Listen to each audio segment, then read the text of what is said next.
कुंज बिहारी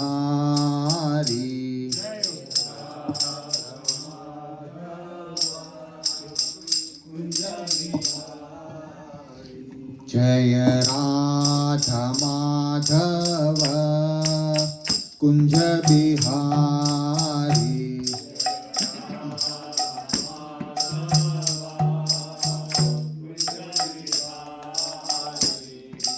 गोपी जन वल्लभ गिरिवरधारी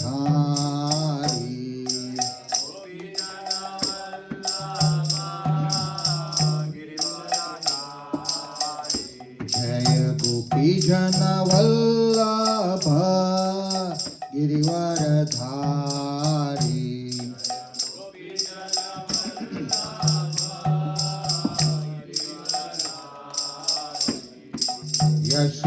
यशोदानंदन ब्रज जन रंजन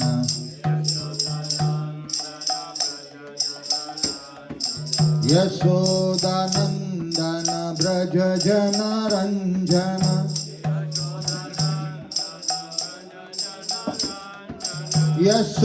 यशोदानंदन ब्रज जन रंजन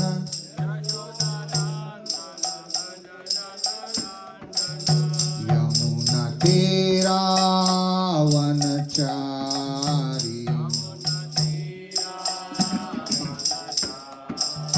यमुना तेरा वनचारी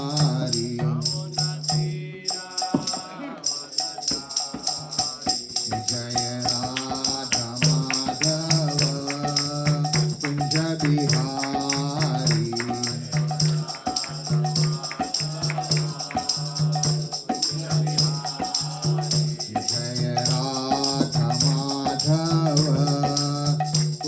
बिहारी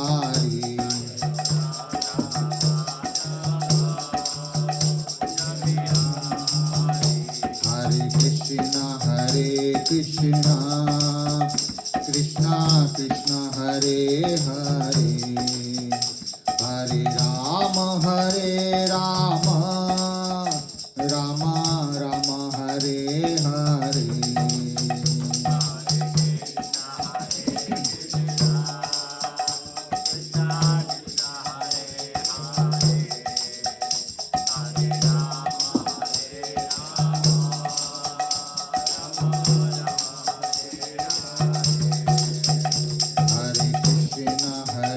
कृष्णा कृष्णा कृष्णा हरे हरे हरे राम राम राम हरे हरे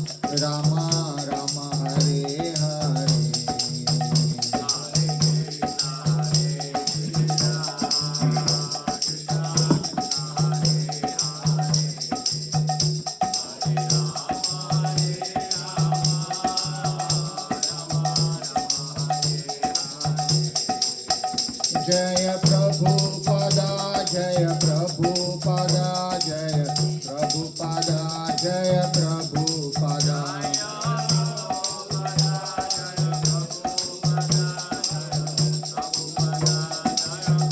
जय जय प्रभुपाद प्रभुपाद प्रभुपाद जय जय प्रभुपाद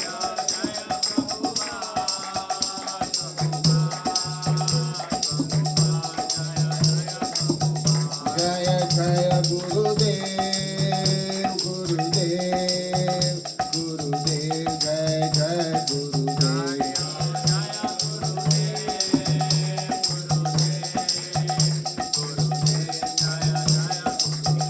निताय गौरा हरि बोल हरि बोल Hari Bol, Nittai Gaura Hari Bol.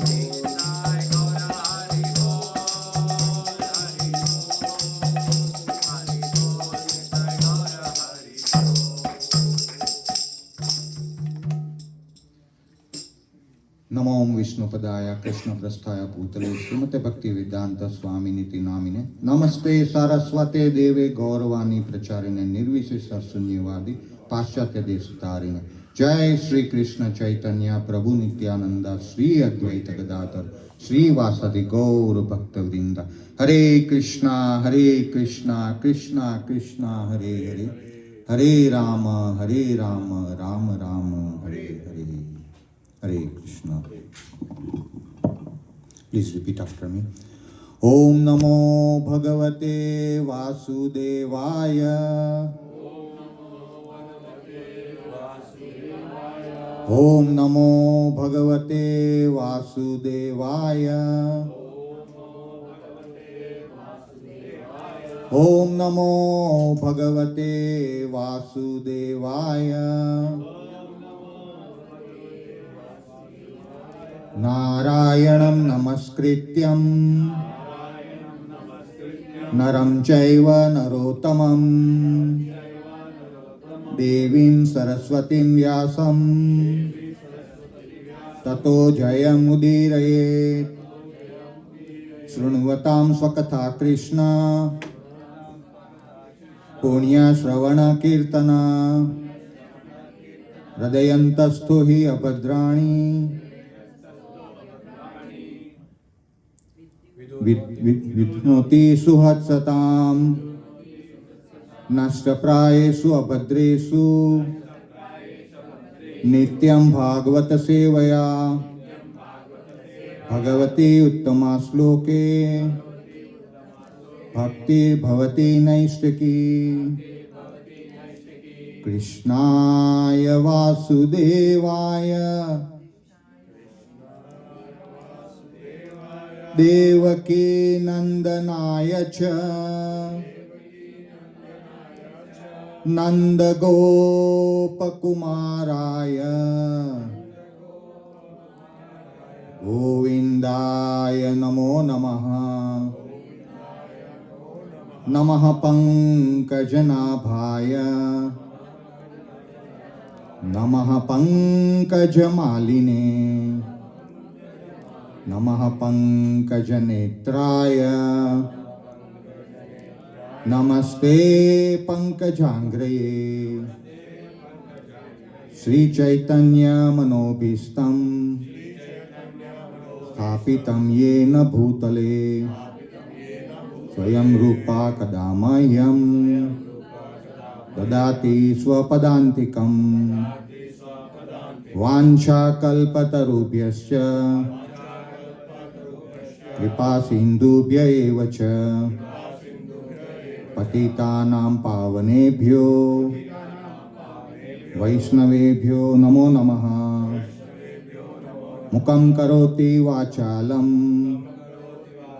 Pangum Langayate Girim Yat Krupatamaham Vande Sri Guru Dinatarinam Paramananda Madhavam Sri Krishna Chaitanya Ishwaram.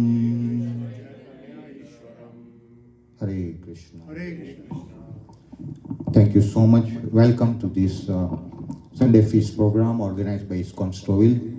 Very, very grateful to each and every one of you for joining today for the satsang as well as Shivratri Maha Mahotsav. Shivratri Maha Mahotsav ki jai. Hari Hari Bol. Please recite 3 times. Har Har Mahadev.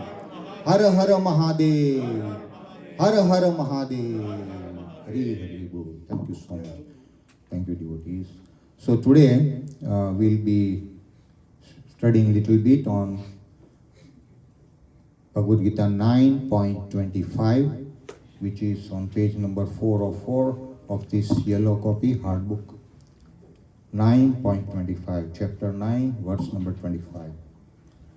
So please recite after me. Yanti Deva Vrata Devan पितृन् यान्ति पितृव्रता भूतानि यान्ति भूतेज्या यान्ति मद्याजिनोपमाम् यान्ति देवव्रता देवान् पितृन् यान्ति पितृव्रता भूतानि यान्ति भूतेज्या यान्ति मद्याजिनोऽपि माम् यान्ति देवाव्रता देवान् पितृन् यान्ति पितृव्रता भूतानि यान्ति भूतेज्या यान्ति मद्याजिनोऽपि माम्. Two Matajis, two Prabhus. यान्ति देवव्रता देवान् पितृ यान्ति पितृव्रता भूतानि यान्ति भूतेज्या यान्ति मद्याजिनोऽपि माम्.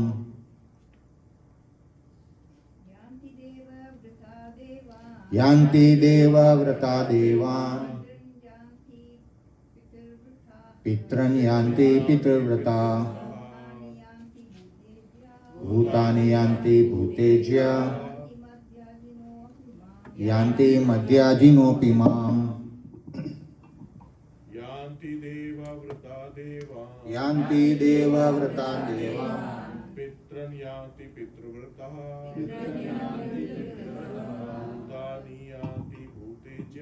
भूतानि यान्ति भूतेज्या यान्ति मद्याजिनोऽपि माम्. यान्ति मद्याजिनोऽपि माम्. One more Prabhu.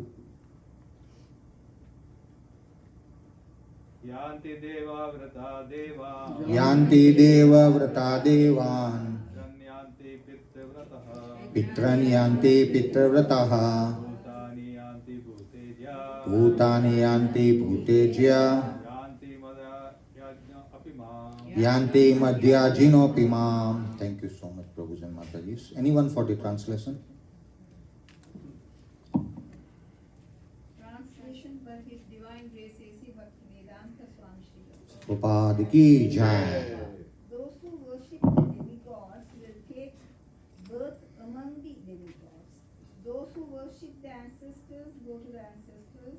Those who worship ghosts and spirits will take birth among such beings. And those who worship me will live with me. Hari Bol. Thank you so much, Mataji. Anyone for the purport? If one has any desire to go to the moon, the sun, or any other planet, Say loudly. I think you need okay, I'll give up. Can we get one microphone for her, please? Thank you.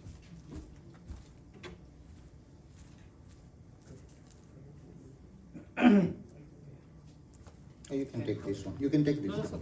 Take this one. Come this way. So it's not connected.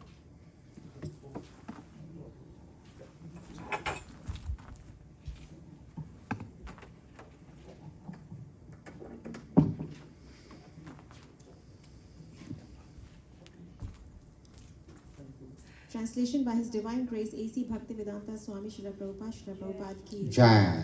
If one has any desire to go to the moon, the sun, or any other planet, one can attain the desired destination by following specific Vedic principles recommended for that purpose, such as the process technically known as Darsha Purnamasi.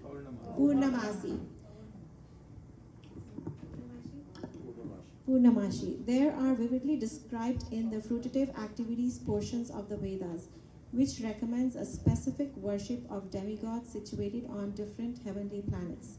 Similarly, one can attain the Pita planets by performing a specific yajna. Similarly, one can go to many ghostly planets and become a yaksha, rakshasa, or pisacha. Pisacha worship is called black arts or black magic. There are many men who practice this black art and they think that this is spiritualism. But such activities are completely materialistic. Similarly, a pure devotee who worships the Supreme Personality of Godhead only achieves the planet of Vaikuntha and Krishna Loka without a doubt. It is very easy to understand through this important verse that if by simply worshipping the demigods one can achieve the heavenly planets, or by worshipping the Pitas achieve the Pita planets, or by practicing the black arts achieve the ghostly planets, why can the pure devotee not achieve the planet of Krishna or Vishnu? Unfortunately, many people have no information of these sublime planets where Krishna and Vishnu live, and because they do not know of them, they fall down. Even the impersonalists fall down from the Brahma Jyoti. The Krishna consciousness movement is therefore distributing sublime information to the entire human society, to the effect that by simply chanting the Hare Krishna mantra, one can become perfect in this life and go back home, back to God. Hare Krishna. Thank you so much, Mata. Om Jnana Timirandasya Jnananjana Salakaya Chaksurunmilitam Yena Tasmai Sri Guruve Namaha.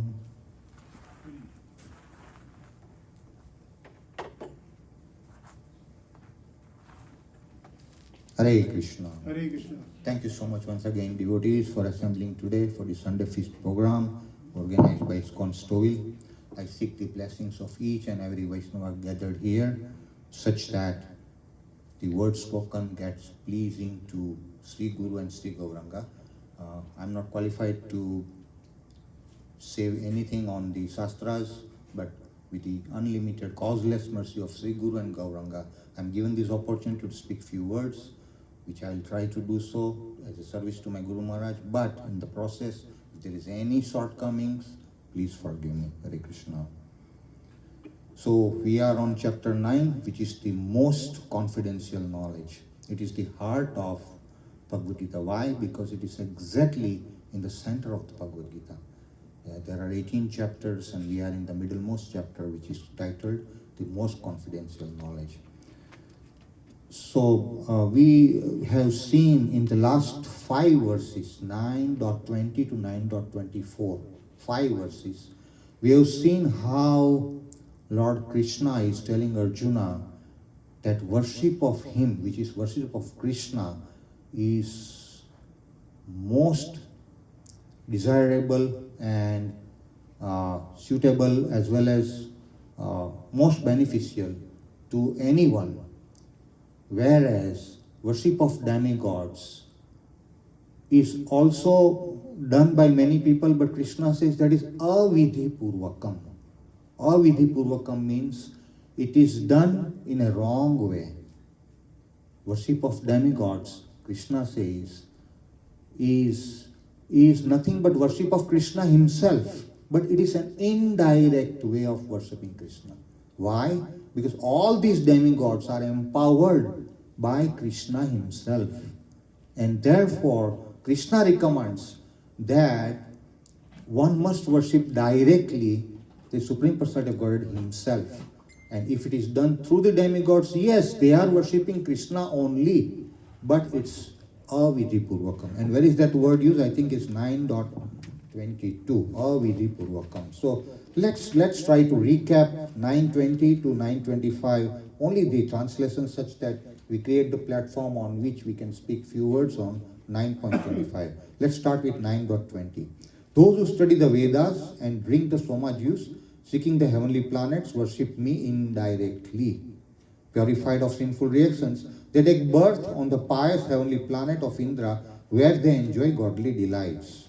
9.21 says, when they have thus enjoyed vast heavenly sense pleasure and the results of their pious activities are exhausted, they return to this mortal planet again. Thus, those who seek sense enjoyment by adhering to the principles of the 3 Vedas achieve only repeated birth and death. And here is where Krishna says, Kshine prunye mrityu lokam visanti. As soon as the pious activities gets exhausted, the person has to come down, mrityu lokam visanti, which means person has to come down to this bhumi, to these earthly planets. The 22 says, but those who always worship me with exclusive devotion, meditating on my transcendental form, to them I carry what they lack and I preserve what they have. The very famous verse, Yogakshemam Yahavaham. And that's exactly what we said. Krishna says, those who worship me with exclusive devotion, meditating on my transcendental form, to them I carry what they lack and I preserve what they have. Number 23 says, those who are devotees of other gods and who worship them with faith actually worship only me, O son of Kunti, but they do so in a wrong way. And this is what 9.23 I was saying. Yajantantya avidhi purvakam. Yajanti avidhi purvakam. Avidhi purvakam, how Srila Prabhupada is translating?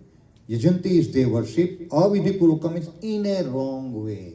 Krishna is very, very clear, without any ambiguity, that those who worship demigods, those who are devotees of other gods and who worship them, which means who worship demigods, with faith, actually worship only me, O son of Kunti, but they do so in a wrong way.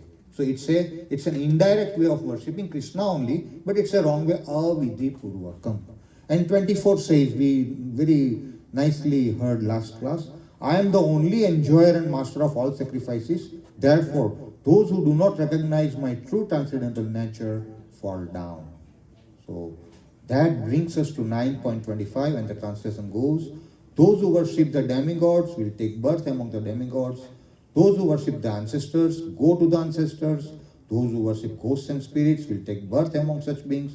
And those who worship me, which means those who worship Krishna, will live with me. Hari Bol. So this gives us little prelude to what we are going to discuss. Many times, many devotees have got the notion that, Prabhu, all the paths lead to the one direction, to Krishna. Many times devotees say, everything we do leads to Krishna. All the path leads to Krishna. All bhakti leads to Krishna. Krishna is refuting those claims. Krishna says, no. There are different paths with different goals, with different targets, with different destinations. And what are those paths? Krishna says very clearly, there are 4 paths Krishna is mentioning in this sloka. He says, those who worship the demigods will take birth among the demigods. Now first, let us expand on the word demigod to understand this better. God is only one. Everywhere it is. God is only one. Ekam Bahuta is only one. So, who is that? Krishna, Supreme Personality of Godhead, Krishna, only one. Now, other than God are all called demigods. I repeat, God is only one. Other than that God, Supreme Personality of Godhead, Krishna, are all called demigods. So far, so clear? Okay.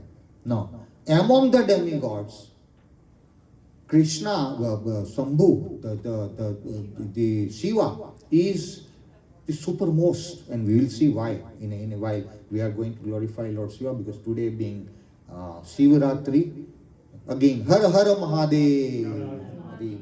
So we are going to expand on that, but just to understand what is God and what is demigod, and who is the topmost of the demigods is Lord Sambhu. And we'll see Vaishnavanam Yatha Sambhu, we'll go in detail. So that's the first line. Those who worship the demigods will take birth among the demigods. In other words, Krishna is saying that if you are targeting to go to Delhi and you take Delhi flight, you cannot reach Chennai. Impossible. Or if you are targeting to reach Chennai and you take the Chennai flight, you cannot reach to Delhi. Why? Because that is the destination you have pre-decided. So it's for us to decide where do we want to go. And accordingly, we put up our efforts of bhakti in that direction. So first one is, those who worship the demigods will take birth among the demigods. Very clear. Second, and while we are on demigods, what is the planet of the demigods? Svargaloka, Indraloka, heavenly planets, Indraloka.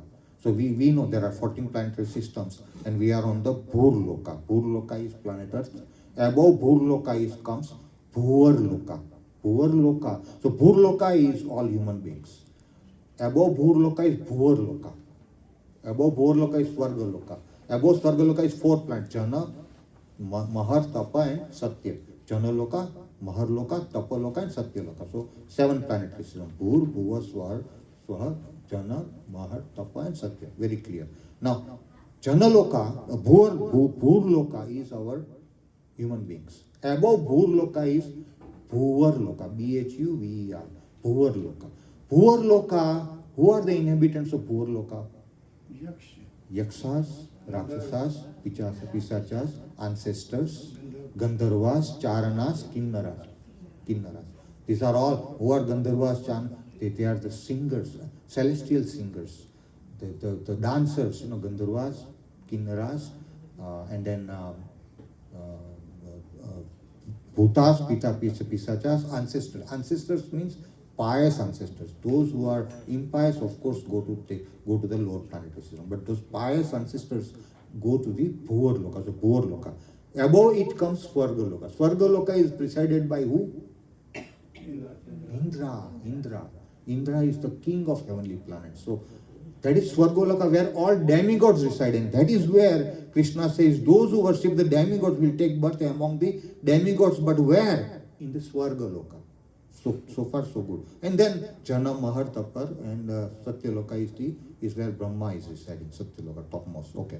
Second one, those who worship the ancestors go to the ancestors. Now, as I said, ancestors means those ancestors who are pious, who have done Sukruti, who have taken Sukruti, who are devotees.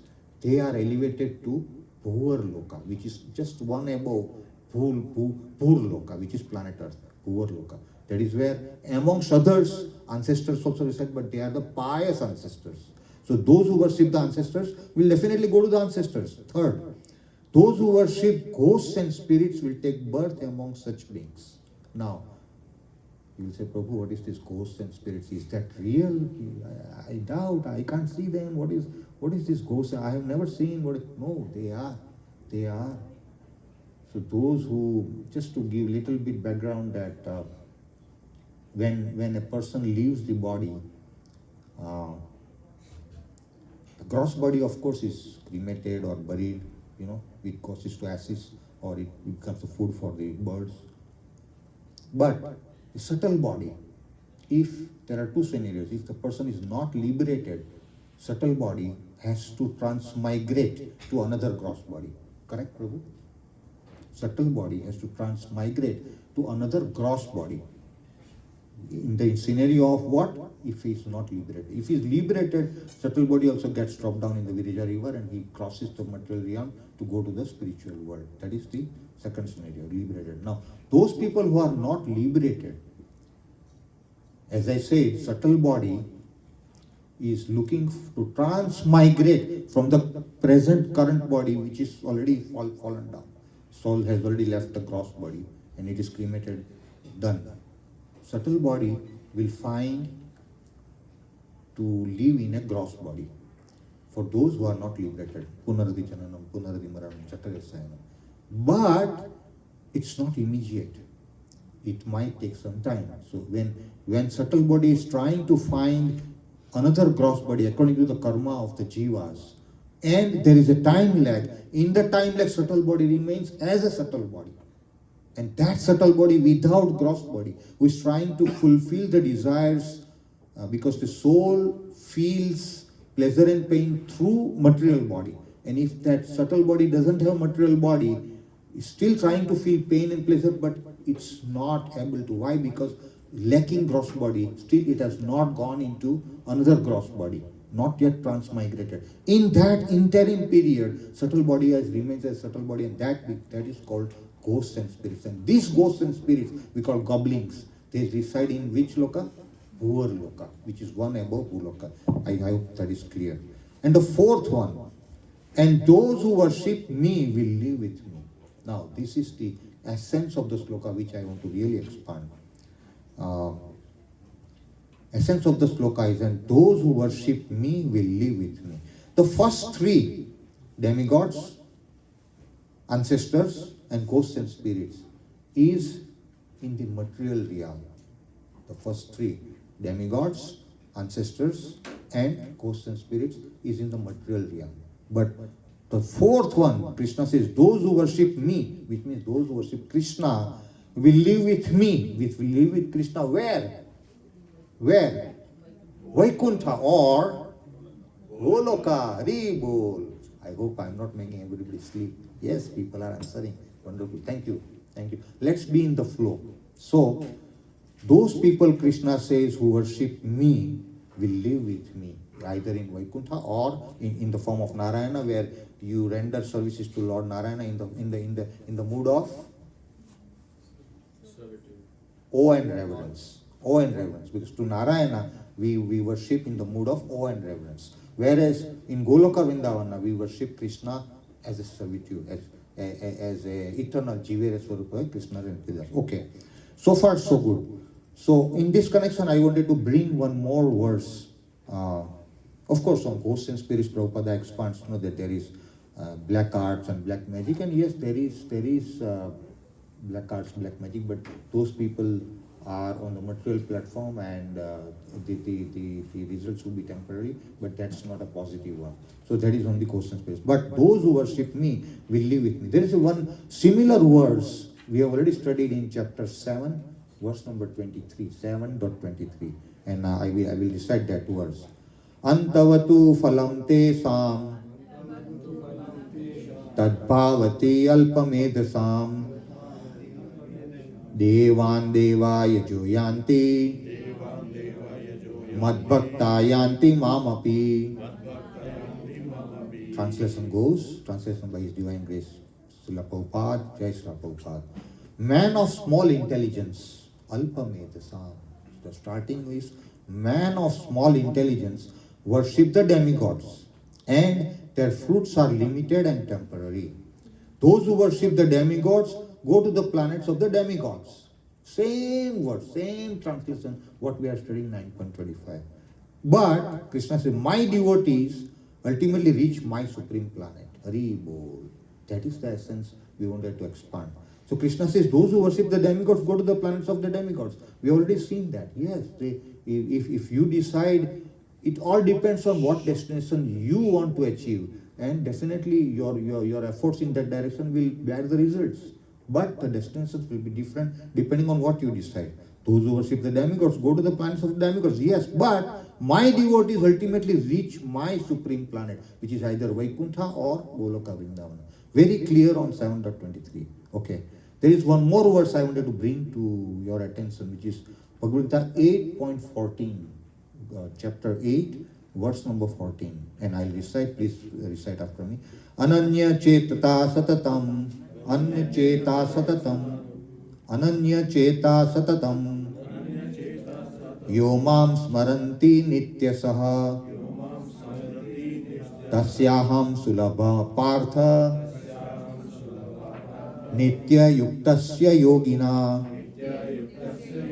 Translation by Srila Prabhupada, Jai Srila Prabhupada. For one who always remembers me without deviation. Now why I took up this one is because Ananya Cheta, without deviation of the mind. Look at the transliterates. Ananya Cheta. Ananya means, single pointed focus. Only one. Ekam Bahuda. Only one. Single point. Which is what Krishna, bar bolte hain Krishna.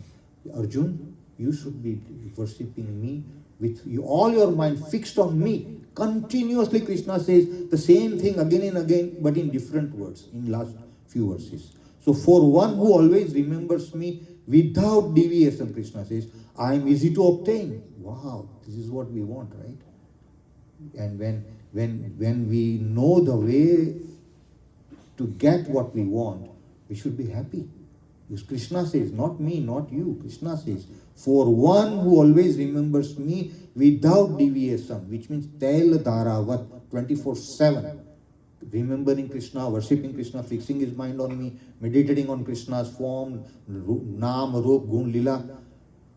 I am easy to obtain. Krishna says, Krishna is easy to obtain. O son of Pritha, because of his constant engagement in devotional service. So this is the same thing what 9.25 also said, the fourth one, that and those who worship me will live with me.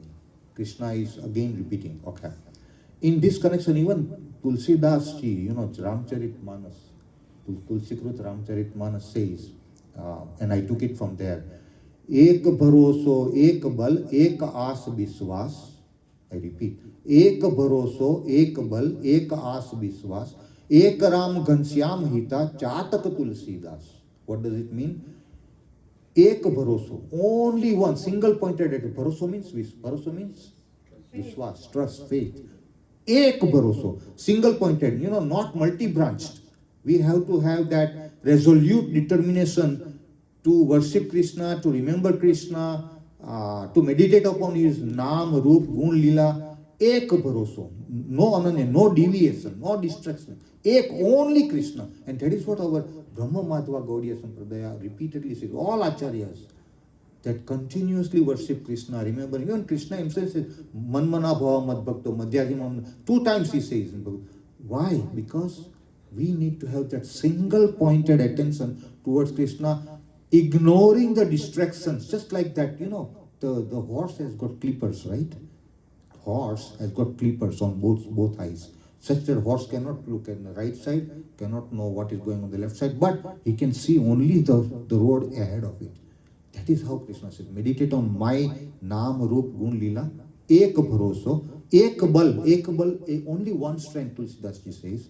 Ek aas, only one desire, asa, hope. Biswas, ek biswas, only one trust, faith. Krishna is the supreme personality of Godhead, he will protect me. That's it. And then what Tulsidas says, Ek Ram Ghanshyam Hita Chatak Tulsidas. Chatak is the word used. It really appealed me. Chatak bird is one who constantly looks at the moon, and then he will not drink until that rain cloud, the raindrop, first raindrop, he will remain thirsty until only from the rain, whatever comes, that is the first it will drink. That means Chatak, only one single pointed attention.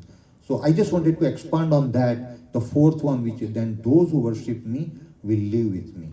With that, we will come to glorify our Lord Shiva. I hope this one is clear. The four destinations, 4 processes, and then we'll take question answer later. Quickly, yes. In this verse, it says those who worship the demigods will take birth among the demigods. It doesn't say that they will go to the demigods, but it says they will take birth among the demigods. And also it says those who worship the ancestors go to ancestors, but they do not take birth to the ancestors. But they do what? Like there is a difference here, Prabhu, like taking birth and going to achieve, going to that destination. Taking birth and going to destination. Is it not the same thing? It's the same thing. Taking birth where, Swaminathan Prabhu? Thank you for asking that question. A nice question. Birth where? He has to take birth somewhere, right, Prabhu? Yeah. On some of the planets. And there are only 14 planetary systems. And I said, Bhurloka is our Bhumi. Above it, Bhurloka. Above it, Swargaloka. And then there are 4, Jana, Mahar, Tapa, and Satyaloka, where Brahma resides. So taking birth where? Somewhere he has to take birth, right, Prabhu? Birth cannot be in the air. He has to take a bhumi. So where? So that is where Krishna says, he is expanding, that those who worship the demigods, and who are the demigods, Swaminathan Prabhu? Others, Indra, Chandra, Varuna, Vayu, Agni, these are all demigods, and headed by who? Shiva, Haribol, Vaishnavanam Yathasambhu. And what did I say? Krishna is only one, Ekam. God is only one, Ekam. Anybody other than God, Supreme Personality of God Krishna, anybody other than that is called demigods. They are all in the demigods category. Amongst the demigods is headed by, all the demigods are headed by Shambhu, Lord Shiva, Vaishnavanam Yatha Shambhu. So when you say, to answer a question, when you say that he takes birth, but he takes birth at a place, right? But at a place where all the demigods reside. And where demigods reside? Indraloka, which is the Swargaloka, which is presided by Indra, heavenly planets. Hope that's clear. Yes, but also at the end, those who worship me will live with me. It doesn't say that they take birth. Yeah, same thing. Will live with me. So, you see, Prabhu, soul is ajanma. Let us go to chapter 2. Soul, very fundamental thing we are taught in Krishna consciousness that we are not this body, we are the soul. And soul never ever takes birth anytime.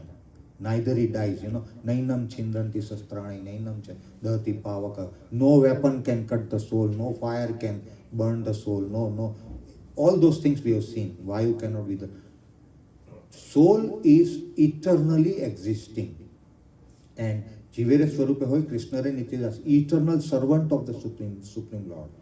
So let us understand the constitution of the soul. Soul never ever takes birth. Soul never ever dies. Because it cannot be cut by weapons. Soul never dies, so it is eternally existing and it will eternally exist. Therefore, Krishna says, they don't take birth among me. They come back to me. Prabhupada says, that if you do all these things, chant 16 rounds every day without offenses and follow 4 regulative principles, study shastras and associate with devotees, then you will come back to me, back to Godhead. Come back home, back to Godhead. Come back. Prabhupada doesn't say you will take birth in the kingdom of Godhead. No, we will come back. We will see. This is where we need to understand that the soul never takes birth. Soul was eternally with Krishna. So Krishna says that those who worship me will live with me, will not take birth, because soul never takes birth. Hope that comes. It doesn't take spiritual body in Golaka. It will. Ultimately, it is the spiritual body which is our constitutional position. We all have some constitutional position, Prabhu. Let's understand that one. It is called Swarupa. Right now it is Rupa. I see Swaminathan Prabhu. I recognize him by this Rupa, which is what I see. Right? But there is called Swarupa. Swarupa means constitutional position. Swarupa means your original spiritual identity. Right, Mataji? Yeah. Swarupa means your original spiritual identity. And every one of us, Prabhu and Mataji, very good question. Every one of us has got some original spiritual identity. And we will regain it. It's a matter of time. Someone is having fast speed, someone is having slow speed. Surely we will get it. If not today, tomorrow. If not to this Janma, maybe depending on our laws of karma. But we will get that eternal constitutional position, which is called our identity in the spiritual realm, which is called Swarupa. We will definitely gain. Hope that is clear. Okay. Thank you so much. So now 3 times again, please raise your hand. Har Har Mahadev. Har Har Mahadev. Har Har Mahadev. I'm given this opportunity to glorify Lord Shiva. About 15 minutes we'll glorify Lord Shiva.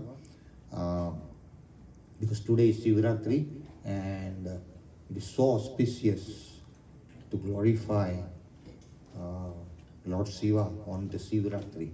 It is one of the best things one can ever do, to glorify Lord Shiva. So we'll look into many facets of Lord Shiva as to who is Lord Shiva, what does he worship, what are his names, what are his pastimes, and what is his constitutional position. We will see all these things. We'll start with who is Lord Shiva.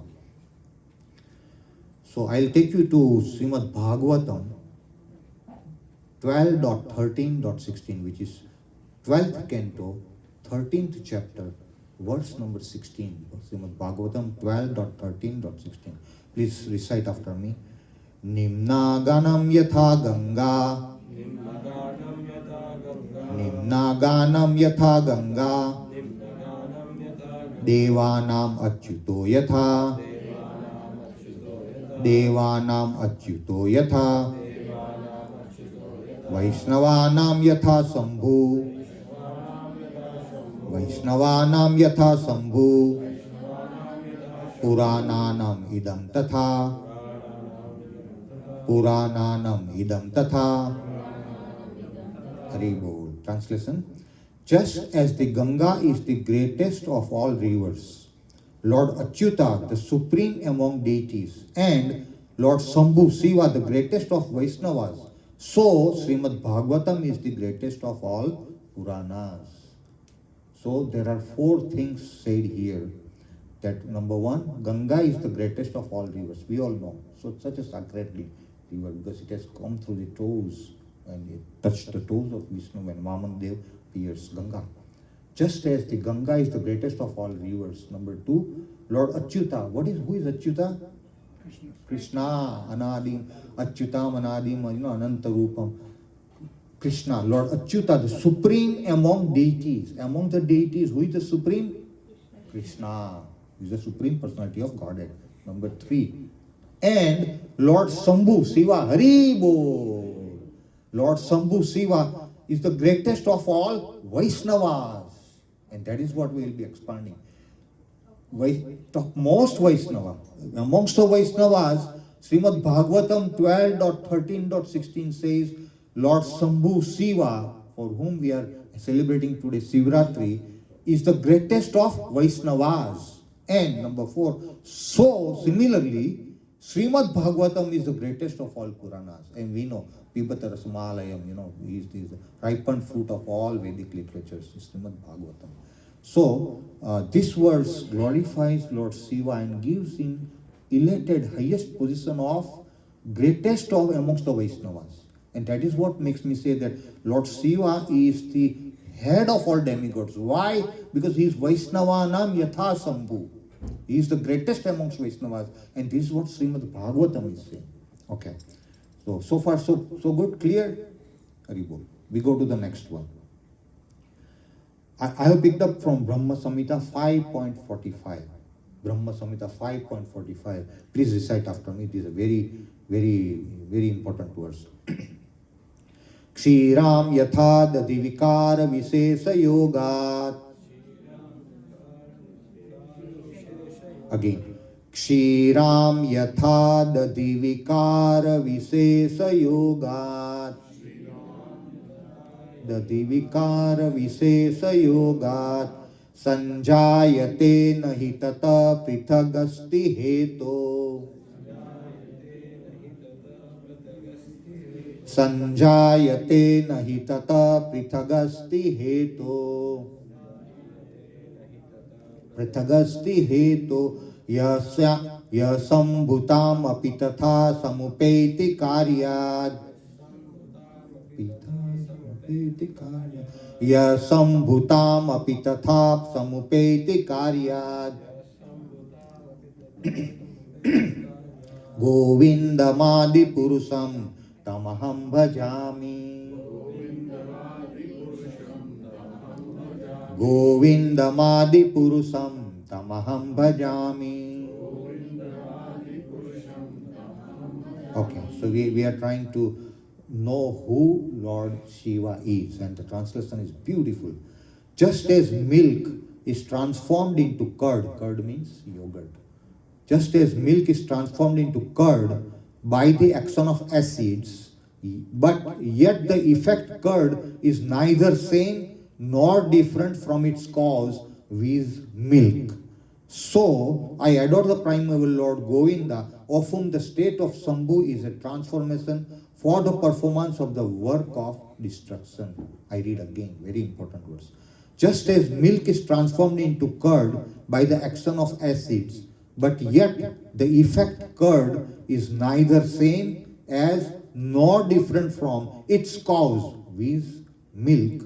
So I adore the primeval Lord Govinda, of whom the state of Shambhu is a transformation for the performance of the work of destruction.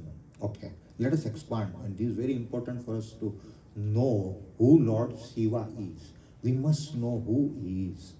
So Lord Shiva, we have one side in Bhagavatam 12.13.16 very clearly says he is the Vaishnavanam Yatha Shambhu. He is the greatest amongst Vaishnavas. On the other side, to expand on that further, Brahma Samhita says that Matajis would know better. How do we make milk at home? Homemade milk, how do we do it? Boil the milk, allow it to go to lukewarm state, and then culture, which culture occurred little bit, stir it up, cover it up, allow it to for overnight. Next day morning you open the lid, it's yogurt. So how did milk got converted into yogurt? By adding the culture, which is the acid, which is the little 1 spoon of yogurt. Similarly, Lord Shiva is nothing but curd. Lord Shiva is nothing but yogurt. But what is the source of yogurt? Milk. Milk is the source of yogurt.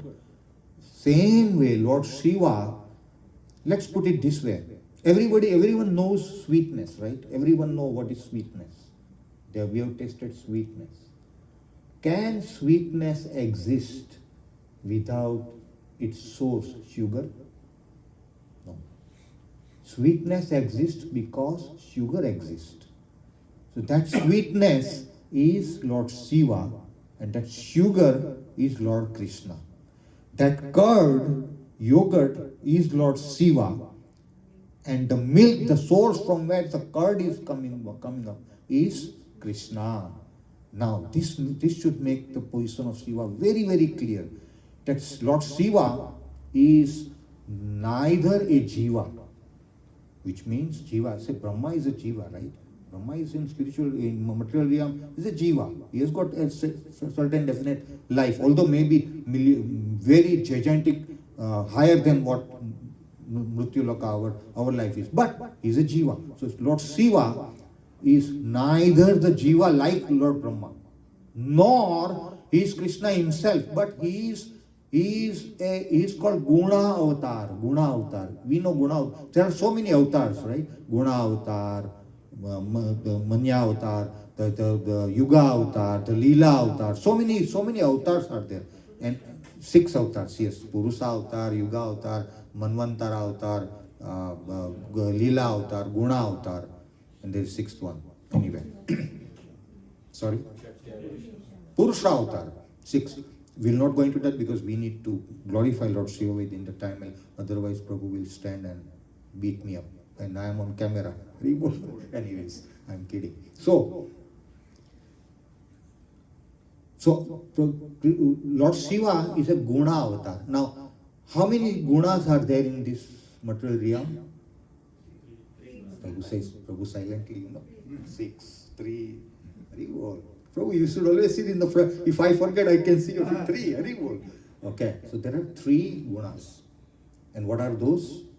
Number 1, goodness, passion, mode of ignorance. So, mode of goodness, mode of which is called Sattva Gun, mode of passion which is called Rajogun, and mode of ignorance which is called Tamogun.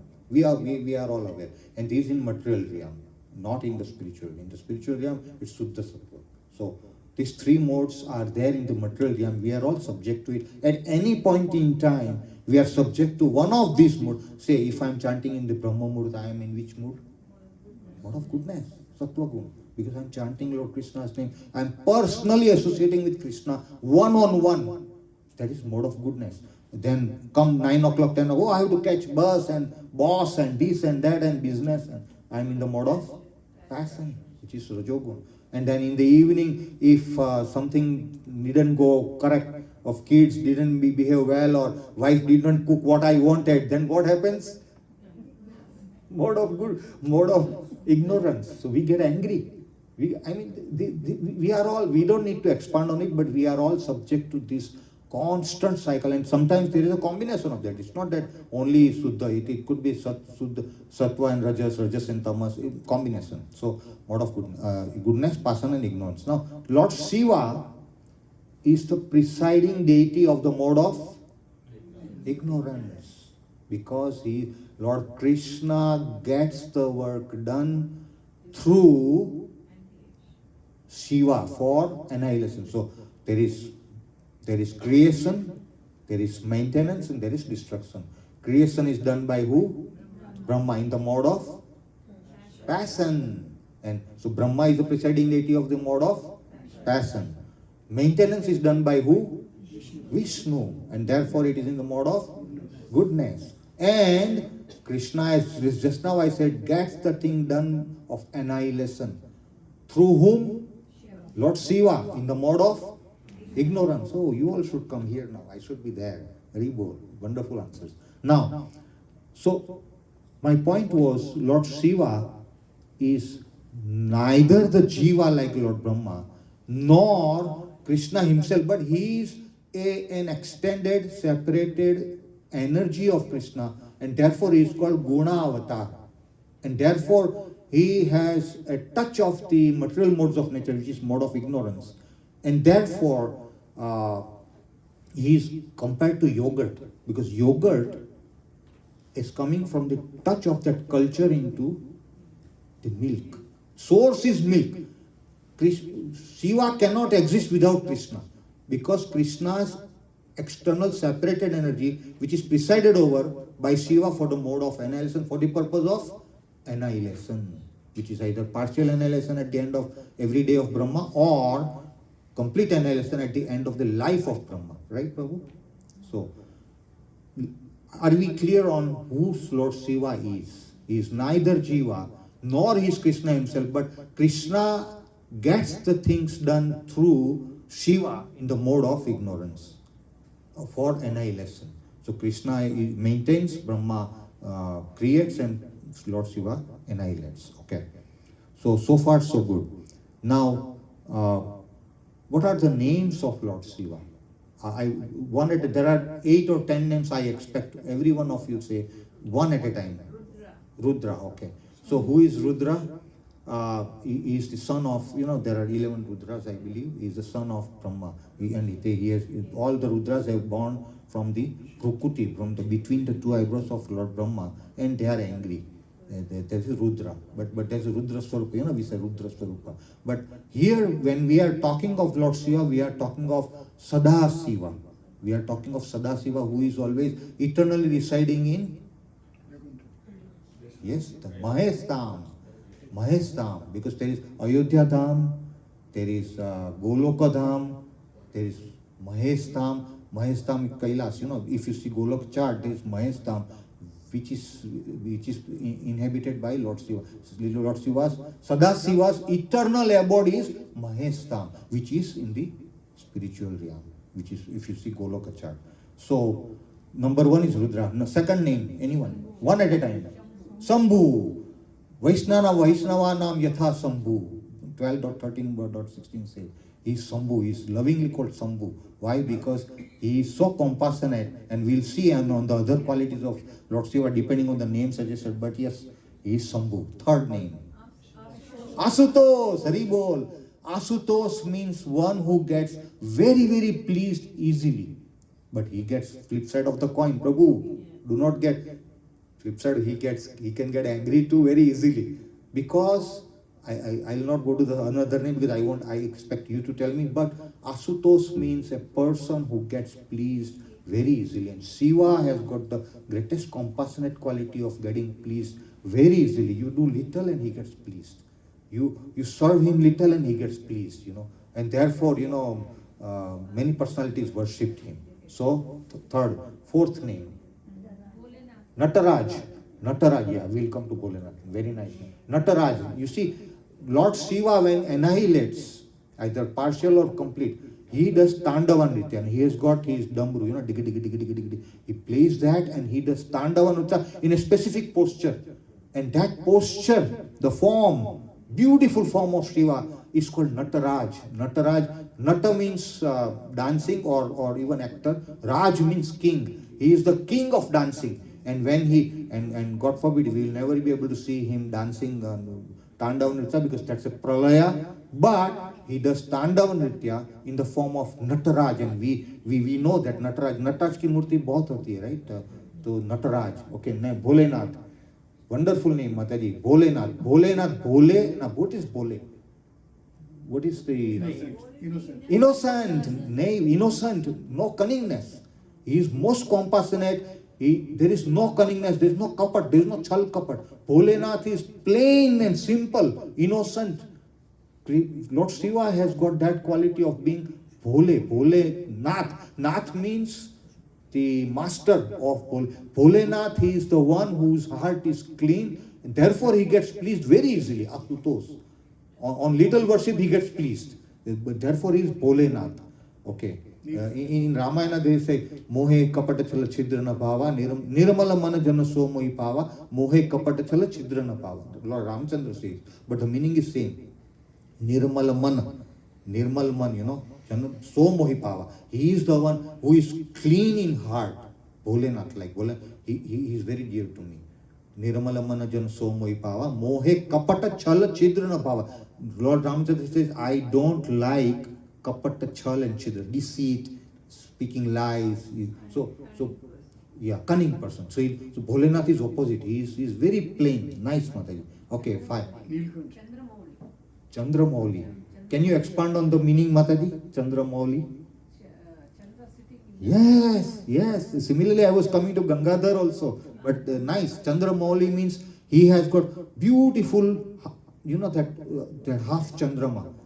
If you look at it, it's such a beautiful form of Shiva. He's got that half Chandrama. And while we are on Chandramouli, therefore he is called Chandramouli. He beholds that half Chandrama. And he is called Gangadhar. One of the names I was expecting, but let's take, because Lord Bhagirath is instrumental in bringing the Ganges to this Bhumi. And therefore he is called Bhagirathi, Ganges. So when Vamanadev pierced the external layer, the causal ocean came through that hole with a great force, and there was a dilemma as to, Prabhu, I'll extend a little bit, is it okay, Prabhu? Because we need to glorify Lord Shiva and I need to justify, otherwise I can't sleep well, Prabhu. I have to justify. Sorry, thank you, Prabhu, thank you. Yeah, thank you. So there was a problem that this Ganges comes with such a great force that if nobody holds it, then it will destroy, it will inundate with water, everything, and there will be pralaya. That force of causal ocean, through Vamanadev's piercing the external layer. And then anytime there is any problem, everyone goes to Vishnu. Oh, Vishnu, Svetadvipa, what do we do? And Vishnu says, only one, go to Lord Shiva, Shambhu. Tell him to hold, and Lord Shiva is always, and we will see in the pastimes. I am still on the name. We have done who is Lord Shiva. We are doing the names of Shiva, and then we'll do the pastimes. So Nilakant. So anytime there is any difficult task, Lord Shiva is holding that Ganges. Therefore, he is called Gangadhar, Nilakant. Samudra Manthan, we know, churning of the ocean. The first thing what came out is poison. And what is the name of that poison? Hala or Kalakuta, hala. Now hala poison, Prabhus and Mataji, is such a deadly poison. Even the vapor of it, if the birds smell the vapor, they will die. So forget, what about the touching the tongue? Instant death. It's not powerful poison. And then everybody goes to Vishnu, and Vishnu says, only one person, Lord Shambhu.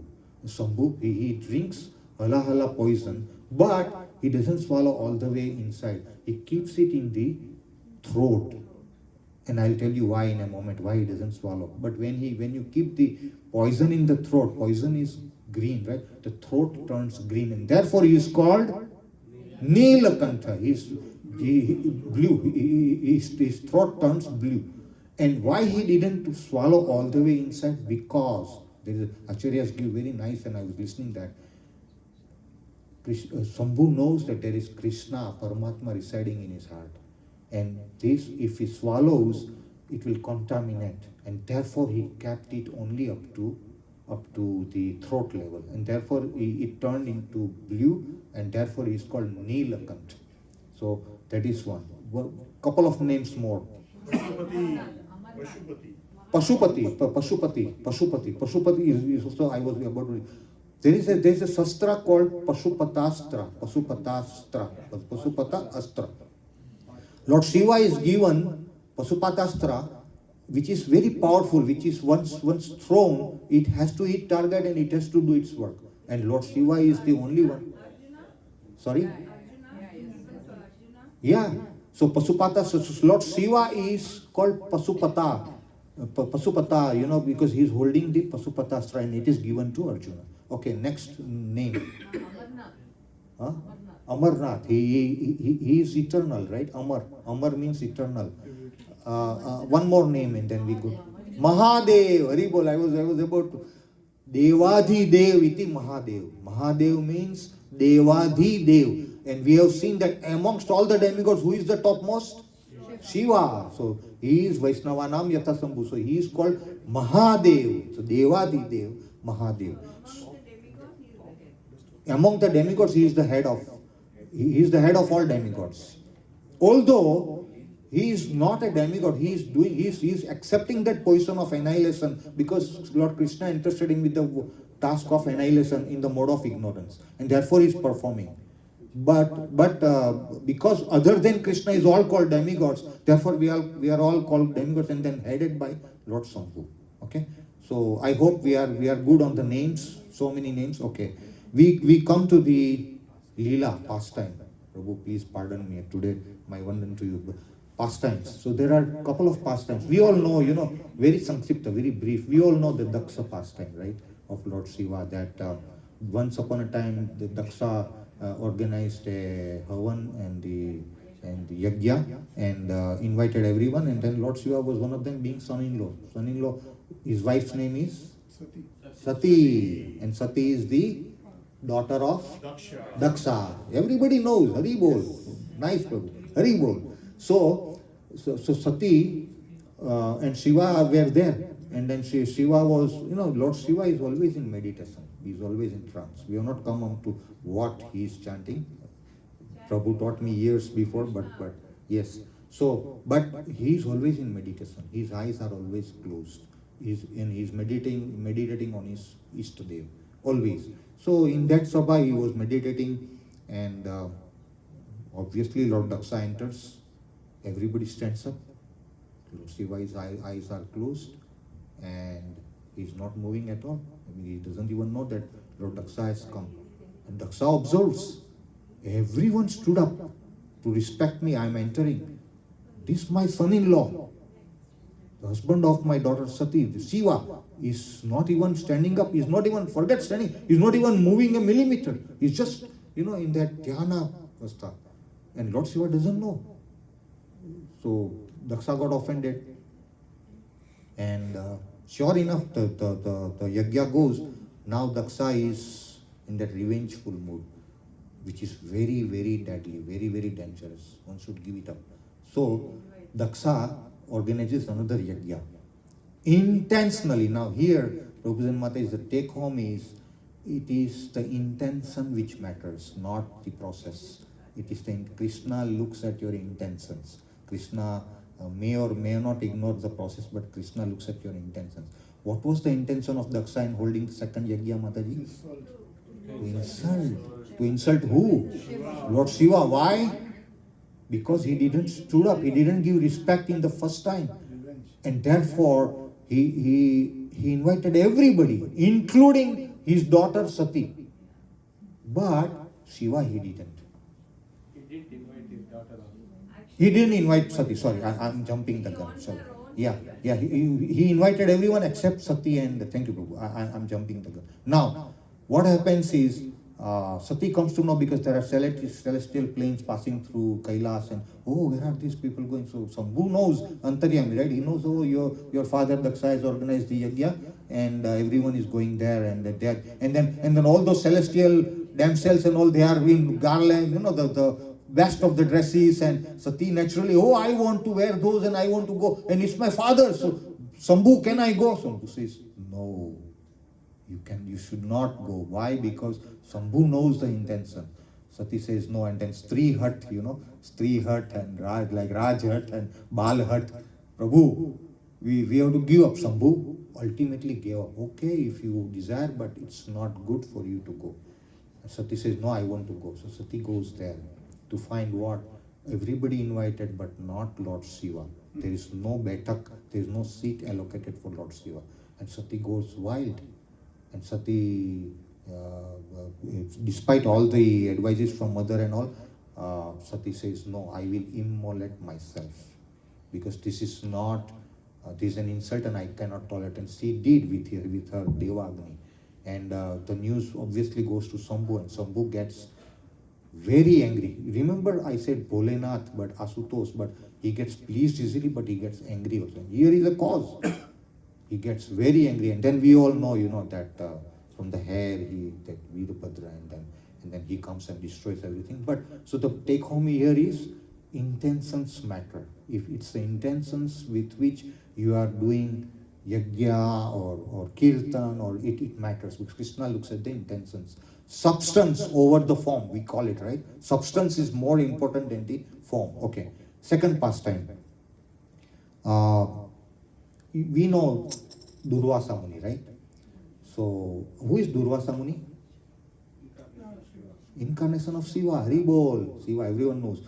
So, one day, Vishnu gets pleased on Amrish Maharaj and tells him, okay, from now on, the Sudarshan Chakra will be protecting you. Sure enough, so Amrish Maharaj accepts, and then Vishnu goes, and then Amrish Maharaj involves in those Navada Bhakti as usual. But he can't see Sudarshan Chakra. He can't see. And then he gets a doubt. Oh, Vishnu gave me Sudarshan Chakra, but there is no Sudarshan Chakra I can see. He gave it to me, but I can't see.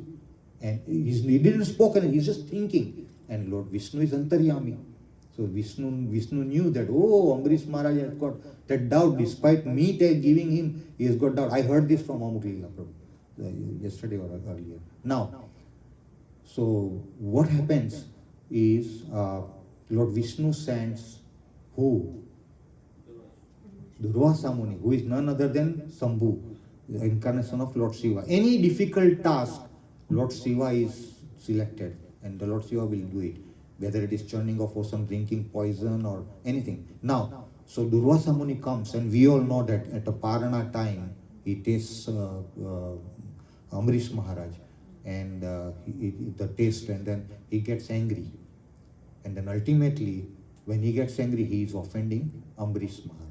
And when he offended Amrish Maharaj, surely enough, Sudarshan Chakra from behind Amrish Maharaj appears now, which Amrish Maharaj couldn't see, and runs after who? Durvasa Muni. Why? Because Durvasa Muni offended Vaishnava. And here is one more take home, Prabhu. When we are doing pastime, of course pastimes have to be realist, but there are points to take home and worth Chintan Manan meditating upon. Krishna tolerates insult to himself. I repeat, Krishna is able to tolerate insult to himself. But Krishna will never ever tolerate insult to his devotees. And then one of the best pastime for that, we are transgressing a little bit, is what? Whose pastime? Amrish. No, that Amrish is yes, but that's the prime pastime. But we are transgressing. One of the best pastime where Krishna does not tolerate the insult of his devotee is which? Very famous pastime. Prahlad is also yes. That's his prime. Jagai Madai.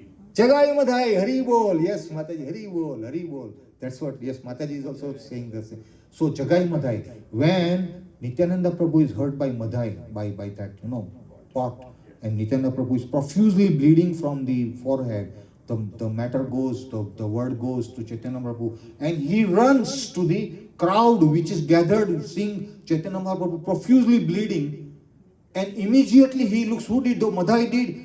He stands there and Sudarshan, and he invokes Sudarshan.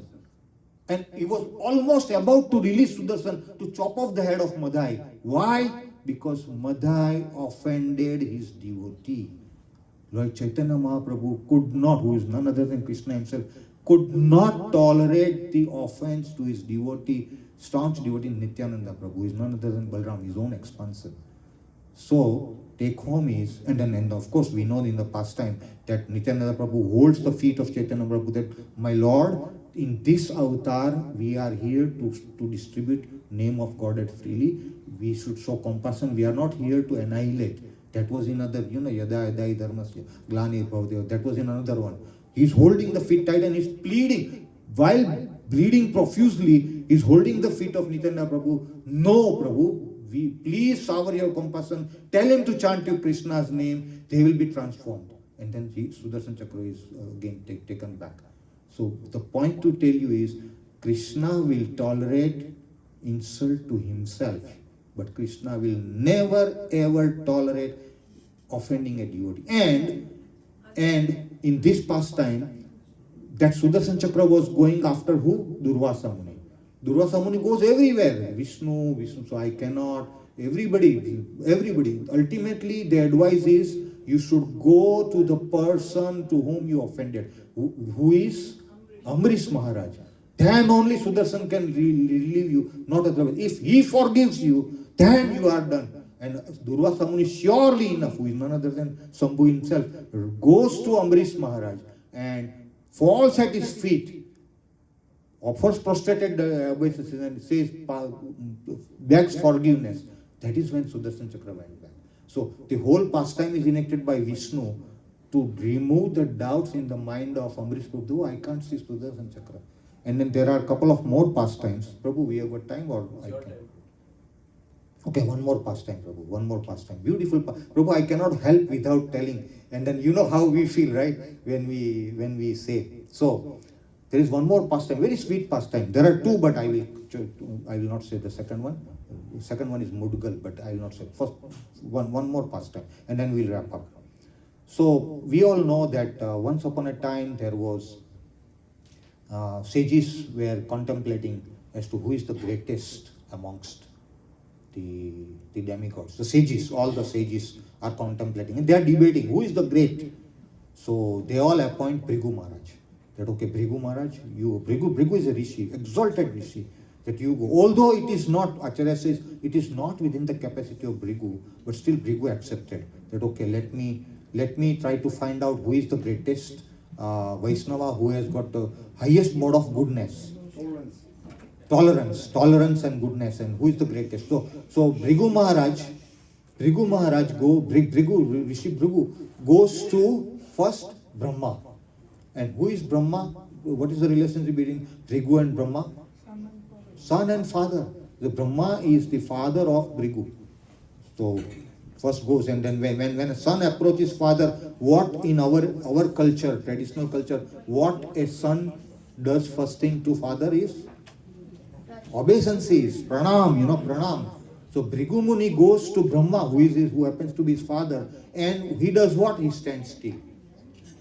He stands still. While standing still, he is not very bold. He is not offering obeisances. Standing still, and Brahma notices.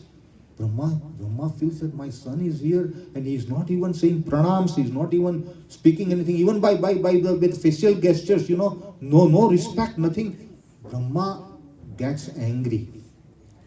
And he is angry within himself. And then all of a sudden Brahma realizes, I am angry, and then he calms down. This thing Bhrigu Muni observes, my father Brahma got angry. Hari Bol, Hare Krishna. So Bhrigu Muni comes back. No, my father Brahma got angry. I saw him getting angry, although he didn't spoke. And even Bhrigu Muni didn't spoke. I'll come to that point later. Then he goes to who? Shiva. He goes to Shambhu.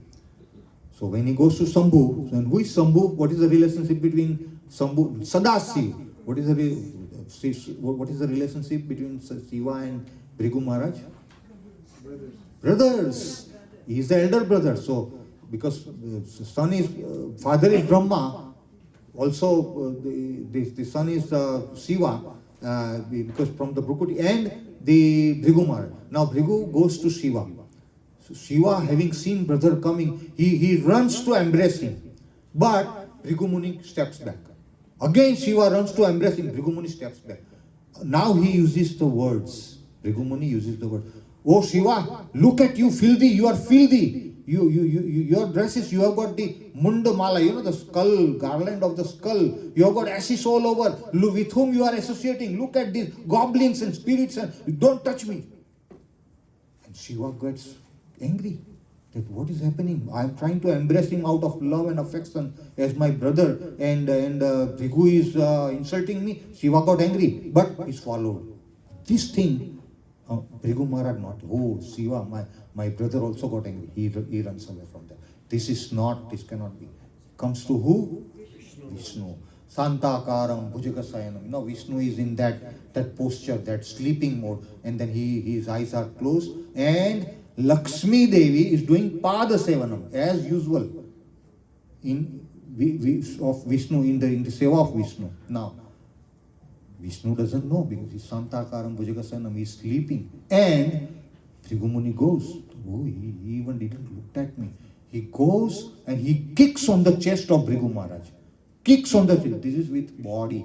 Vishnu. He kicks on the chest and the eyes open of Vishnu. And Lord Vishnu, having seen Bhrigu, he immediately offers obeisances. He holds his feet. Oh Bhrigu, your feet are so like lotus, so soft like lotus. My chest, pardon me, my chest is hard like Vajra. Are you not hurt? And he starts massaging the feet of Bhrigu. Okay, so much so Bhrigu Maharaj was surprised that he is now not only respecting, but he is now massaging my feet, telling that my chest is so hard. Is your feet not hurt? Let me massage it. Now, Lakshmi Devi is doing what? Pada Sevanam. She is observing. She is observing all these things. And then immediately Lakshmi Devi also offers worship to Bhrigu, that are you not hurt, etc. So Bhrigu Maharaj came to know, wow, Vishnu is so much respecting me. He is massaging instead of alligating that you kicked, how dare you kick me. Instead of alligating, he is massaging my feet. Are you not hurt? He is the greatest. He is the greatest. Now remember, who is this Lakshmi? Who is this Lakshmi who was doing Pada Sevana, who also offered respect? Goddess of fortune, Lakshmi. And of course, they are all expansions. The Parvati in the, expansions. Now, the same Parvati, again, little transgress of the pastime, the same Parvati who was in the lap of Shiva, and when Shiva was doing Bhagavatam, the same Parvati observed Chitraketu in the plain, Chitraketu Maharaj. And then Chitraketu in the plain, without coming down from the plain, Chitraketu Maharaj did what? Laughing in a sarcastic way. Hey Parvati, there is a Bhagavatam Katha going on, and how can Parvati be in the lap of Lord Shiva?